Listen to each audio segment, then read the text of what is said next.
अंकिता भंडारी हत्याकांड में 32 महीने बाद जाकर मिला इंसाफ। कोर्ट ने सुनाई उम्र कैद की सजा, लेकिन अंकिता के माता पिता बोले हम इस फैसले से खुश नहीं हैं। क्या है पूरा मामला, पूरी खबर विस्तार से बताएंगे, बने रहें वीडियो के अंत तक। काफी समय से सुर्खियों में रहे अंकिता भंडारी हत्याकांड में आज आखिरकार अदालत का फैसला आ गया है।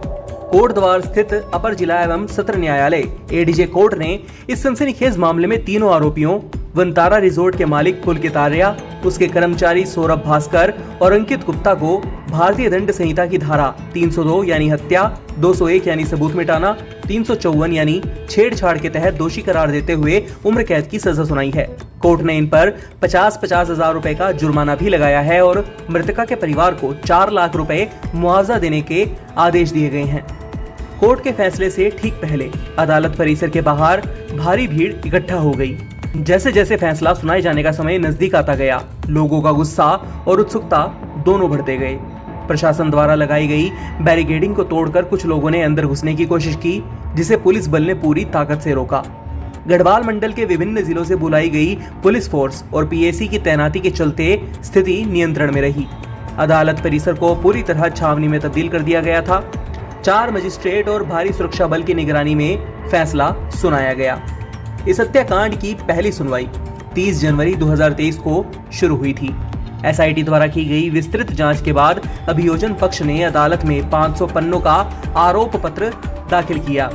28 मार्च 2023 से अभियोजन पक्ष की गवाही शुरू हुई, जिसमें कुल 47 अहम गवाहों को अदालत में पेश किया गया। 2 साल 8 महीने चली सुनवाई में हर सत्र के दौरान पीड़िता के माता पिता, सामाजिक कार्यकर्ता और स्थानीय लोग कोर्ट के बाहर न्याय की उम्मीद लेकर खड़े रहे। 18 सितंबर 2022 की वो काली रात, जब 19 साल की अंकिता भंडारी को 3 आरोपियों ने मिलकर मार डाला। अंकिता वनतारा रिजोर्ट में रिसेप्शनिस्ट के रूप में काम कर रही थी। रिजोर्ट का मालिक पुलकित आर्या उस पर अनैतिक कार्य करने का दबाव बना रहा था। जब अंकिता ने विरोध किया तो तीनों ने उसे चीला नहर में धक्का देकर मौत के घाट उतार दिया। शव 24 सितंबर को बरामद हुआ। पोस्टमार्टम में यह पुष्टि हुई कि मौत पानी में डूबने से हुई है, लेकिन उसके शरीर पर चोट के निशान भी मिले थे। कोर्ट के इस फैसले से जहां कई लोगों ने राहत की सांस ली, वहीं अंकिता के माता पिता ने इसे अधूरा इंसाफ कहा। उन्होंने मीडिया से कहा, जिन्होंने हमारी बेटी को बेदर्दी से मारा, उन्हें भी फांसी की सजा मिलनी चाहिए थी। उम्र कैद से हमारा क्या होगा? हमारी बेटी अब कभी वापस नहीं आएगी। हम इस फैसले को हाई कोर्ट में चुनौती देंगे। अदालत परिसर के 200 मीटर के दायरे में धारा 144 लागू कर दी गई थी। कोई भी समूह अदालत के पास नहीं आ सकता था, ना ही कोई नारा या प्रदर्शन कर सकता था। कोटद्वार के एसडीएम सोहन सिंह सैनी की निगरानी में सुरक्षा व्यवस्था को लागू किया गया। देहरादून, टिहरी, हरिद्वार और उत्तरकाशी से फोर्स बुलाई गई। वरिष्ठ पुलिस अधिकारी खुद हालात पर नजर रख रहे थे। अब इस पूरे घटनाक्रम को हम आपको संक्षिप्त क्रम में समझाते हैं। 18 सितंबर 2022 हत्या की रात। 20 सितंबर पुलकित आर्या ने शिकायत दर्ज कराई कि अंकिता लापता है। 22 सितंबर को केस लक्ष्मण झूला थाने को सौंपा गया और जांच शुरू हुई। 23 सितंबर तीनों आरोपी न्यायिक हिरासत में भेजे गए। 24 सितंबर को चीला नहर से अंकिता का शव बरामद हुआ।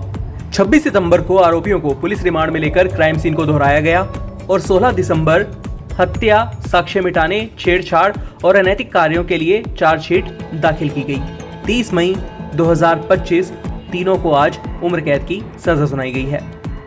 अदालत ने तीनों को दोषी ठहराकर उम्र कैद की सजा तो सुना दी, लेकिन अंकिता के परिजनों और समाज के एक बड़े वर्ग को लगता है कि यह सजा उनके दर्द के आगे बहुत छोटी है। वे अब इस मामले को हाई कोर्ट में ले जाने की तैयारी में हैं। उत्तराखंड ही नहीं, पूरे देश की निगाहें इस फैसले पर टिकी थी और अब आगे होने वाली अपील की दिशा में भी रहेंगी। इस केस ने न केवल न्याय व्यवस्था की गंभीरता को सामने लाया, बल्कि यह भी दिखाया कि समाज अब चुप नहीं बैठता। जब बेटियों के साथ अन्याय होता है तो पूरा देश सड़कों पर उतरता है और न्याय की लड़ाई में साथ खड़ा होता है। वहीं इस पूरी खबर पर आप क्या सोचते हैं? अपनी राय हमें कमेंट बॉक्स में जरूर बताइएगा। अभी के लिए इतना ही। देश प्रदेश से जुड़ी महत्वपूर्ण खबरों को जानने के लिए बने रहें हमारे YouTube channel city web news पर।